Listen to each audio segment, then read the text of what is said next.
Hello guys, welcome to our channel सेरेमिया platform. आज हम नेक्स्ट चैप्टर डिस्कस करेंगे आरसीसी के, जो कि बीम्स एंड स्लैब से रिलेटेड है।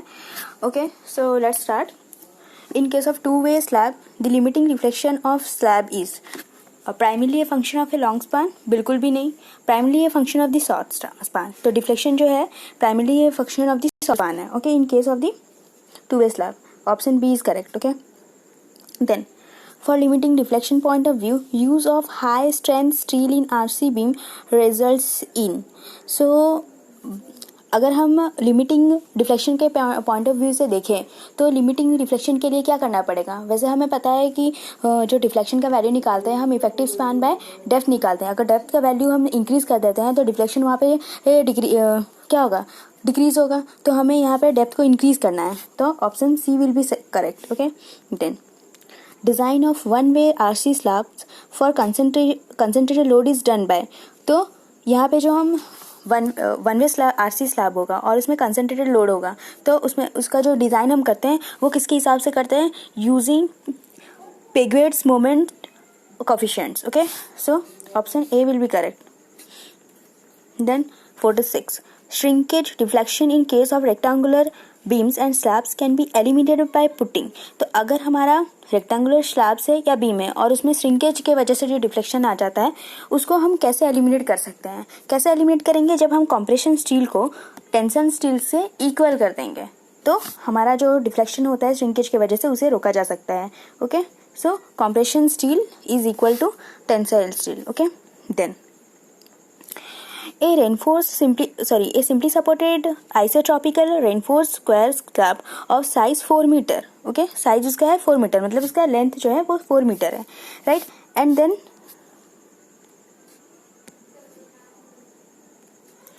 एल जो है वो 4 मीटर है। ओके, देन बोल रखा है कि सर्विस लोड पर जो उस पर आ रहा है वो 6 किलो पास्कल है।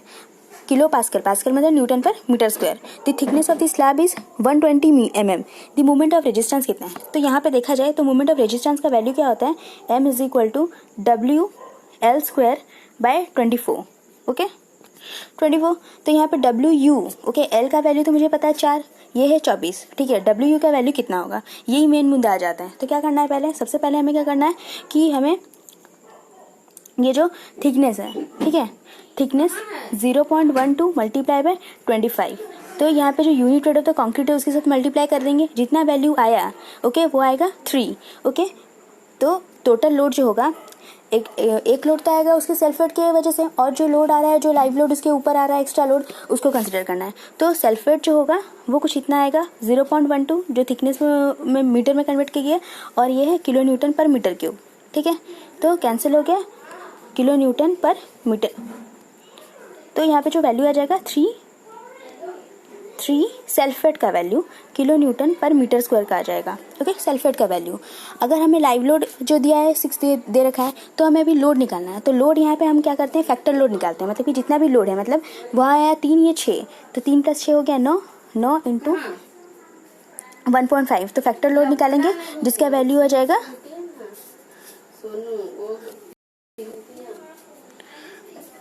वैल्यू आ जाएगा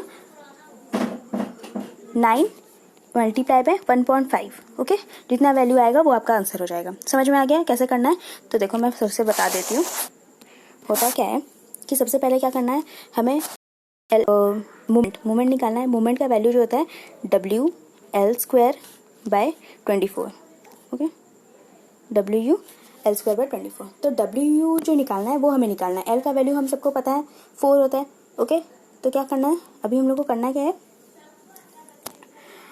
लोड का वैल्यू निकालना है। लोड का वैल्यू, तो देखो यहाँ पे हम सेल्फ वेट भी तो होगा ना, बीम का कुछ सेल्फ वेट आएगा, तो सेल्फ वेट कैसे निकालेंगे, जितना थिकनेस है, यहाँ पे ब्रेथ और डेप्थ ये दोनों को यूनिट मतलब कि 1 ले लिया जाता है, और थिकनेस मल्टीप्लाई बाय 25, जो कि unit weight of the concrete है। रेनफोर्स कंक्रीट का जो यूनिट वेट होता है 25 होता है, तो इसको मल्टीप्लाई करा, ठीक है, इसका वैल्यू आएगा 3 किलो न्यूटन पर मीटर स्क्वायर। ठीक है, क्योंकि इसका केजी किलो न्यूटन पर मीटर क्यूब एंड ये मीटर में है, तो कैंसिल हो गया, किलो न्यूटन पर मीटर स्क्वायर आ गया। ओके, देन उसके ऊपर जो लोड आ रहा है उसको भी करना है। तो अब देखो सेल्फ वेट की वजह से आया 3, और उसके ऊपर जो आ रहा है वो है 6, तो 3 + 6 + 3 हो गया 9, ठीक है 9। अभी ये जो 9 है, अभी देखो हम हमेशा क्या कहते हैं फैक्टर ऑफ सेफ्टी मल्टीप्लाई करते हैं, राइट। तो कितना मल्टीप्लाई करेंगे, कंक्रीट के लिए 1.5 मल्टीप्लाई करते हैं, तो 1.5 मल्टीप्लाई करा, जितना आंसर आया वो आपका आंसर हो जाएगा। ओके, देन नेक्स्ट,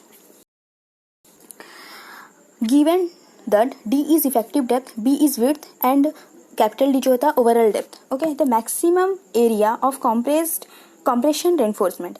तो मैक्सिमम एरिया कॉम्प्रेशन रेनफोर्समेंट, अब देखो टेंशन रेनफोर्समेंट हो या कॉम्प्रेशन, दोनों का जो वैल्यू होता है 0.04 B × D। ओके, ये होता है, तो ऑप्शन आपका बी सही हो जाएगा।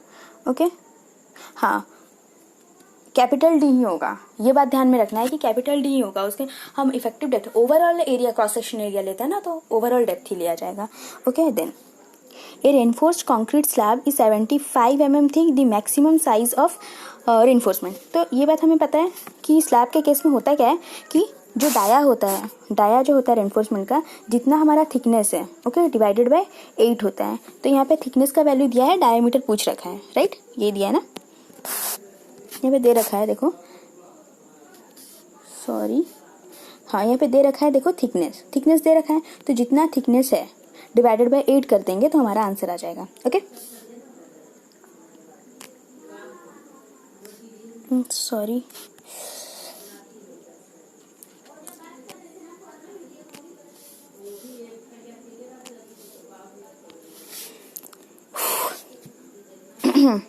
yes, then next is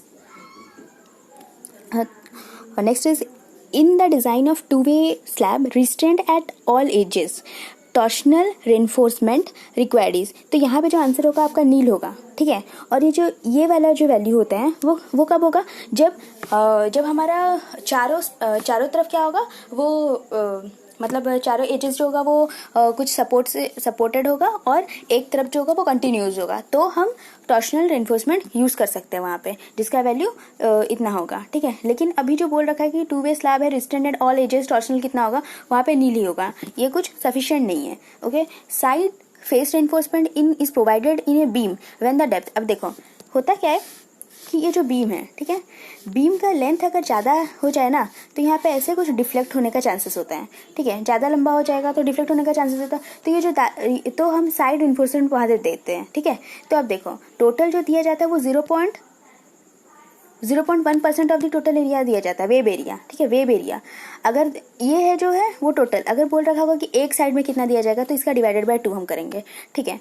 तो यहाँ पे कितना हो जाएगा, हाँ, तो ये जो दिया जाता है 0.1% मैंने बोला, तो ये जो 0.1 का साइड रेनफोर्समेंट कब दिया जाएगा, जब उसका जो हाइट है, डेप्थ है बीम का जो डेप्थ है बहुत ज़्यादा हो जाएगा। तो ज़्यादा कितना परमिसिबल वैल्यू रखा गया है 750 mm, 750 mm से ज़्यादा अगर गया तो हमें वहाँ पे साइड रेनफोर्समेंट देना पड़ेगा, ठीक है। Drops are provided in the flat slabs. तो फ्लैट स्लैब का अगर कॉन्सेप्ट देखें तो फ्लैट स्लैब क्या होता है, एक ऐसे बीम है, ओके, उसके ऊपर एक कॉलम को सपोर्ट दिया गया है, ठीक है, और उसके बीच में कुछ भी नहीं रहता है, डायरेक्टली एक स्लैब को रखा जाता है। तो यहाँ पे मोनोलिथिकली प्लेस होता है, ओके, एक कॉलम के साथ एक स्लैब जिसके बीच में कुछ भी नहीं दिया जाता है, ठीक है। तो मोनोलिथिकली स्लैब को रखा गया है, तो इसको बोलते हैं फ्लैट स्लैब। बहुत इकोनॉमिकल होता है, बहुत केसेस में हम यूज़ भी करते हैं, ठीक है। तो यहाँ पे क्या आता है, एक ड्रॉप पैनल दिया जाता है, वो ड्रॉप पैनल ऐसे दिया रहेगा, ऐसे जैसे स्लैब है, ये रहा स्लैब, ओके, यहाँ पे एक ड्रॉप पैनल दिया रहेगा और यहाँ पे फिर ऐसे कॉलम को ऐसे बनाया जाएगा। तो कॉलम का भी कैपिटल भी होता है यहाँ पे, कॉलम के ऊपर में कुछ पोर्शन, ठीक है। तो ये जो मोनोलिथिकली जो एक ड्रॉप पैनल दिया जाता है चारों तरफ उसके, तो वो जो ड्रॉप पैनल दिया जाता है वो शेयर को रेजिस्ट करने के लिए, वैसे तो बोला जाता है सब कुछ मतलब कि बेंडिंग मोमेंट, शेयर और सारा कुछ रेजिस्ट करता है, लेकिन मेनली वो शेयर को रेजिस्ट करता है। Okay, then flexural collapse in, इसका आंसर सी हो जाएगा। Then flexural collapse in over enforce beam is due to, अच्छा ओवर एनफोर्स के बीम अगर बात किया होगा और कोलैप्स के फ्लेक्सुरल कोलैप्स के बारे में दिया होगा, तो वहाँ पे हमारा प्राइमरी कॉम्प्रेशन फेलियर हो जाता है। अगर इसके जगह में क्या दिया होगा, इसके जगह में अगर बोला होगा, इसके जगह में बोला होगा कि ये जो ओवर इन्फोर्स की जगह में अगर अंडर इन्फोर्स के बारे में दिया होगा, अंडर इन्फोर्स के बारे में दिया होगा, तो हमें वहाँ पे अंडर इन्फोर्स के केस में प्राइमरी को देना, सेकेंडरी को देना पड़ेगा, ठीक है। हाँ, ओवर एनफोर्समेंट के केस में प्राइमरी कॉम्प्रेशन फेल्यूर को देखा जाता है, लेकिन अंडर एनफोर्स के केस में सेकेंडरी। ओके, सेकेंडरी के केस में अंडर एनफोर्स। ओके, ये बात को ध्यान रखना है। उसके बाद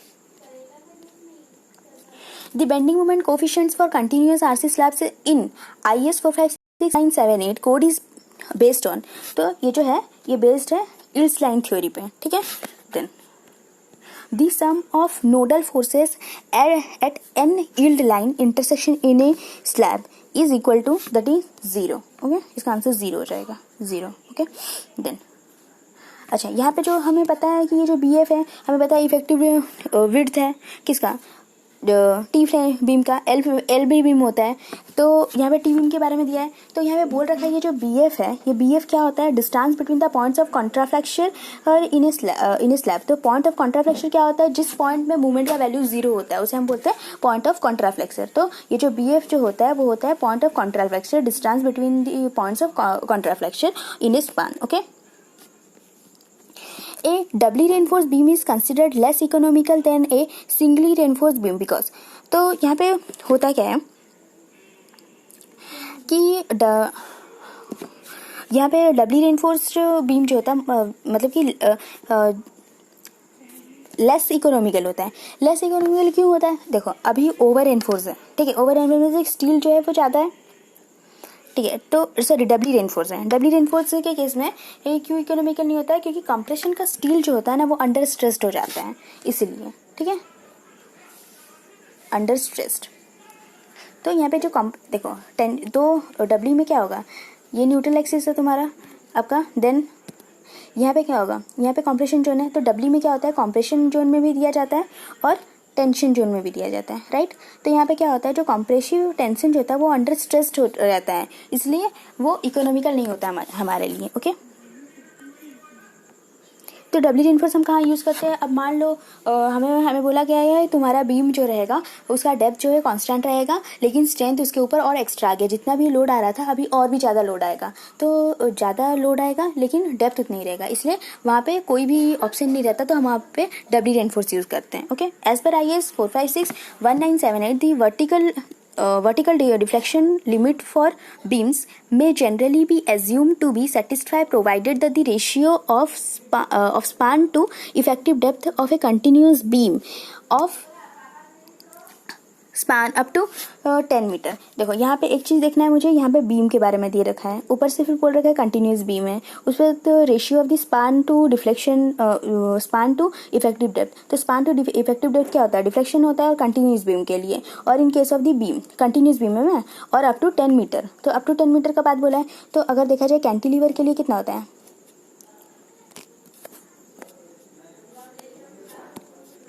कैंटिलीवर के लिए 7 होता है, सिंपली सपोर्टेड बीम के लिए 20 होता है, कंटिन्यूस के लिए वहाँ कितना होता है 26। ये होता है बीम के केस में।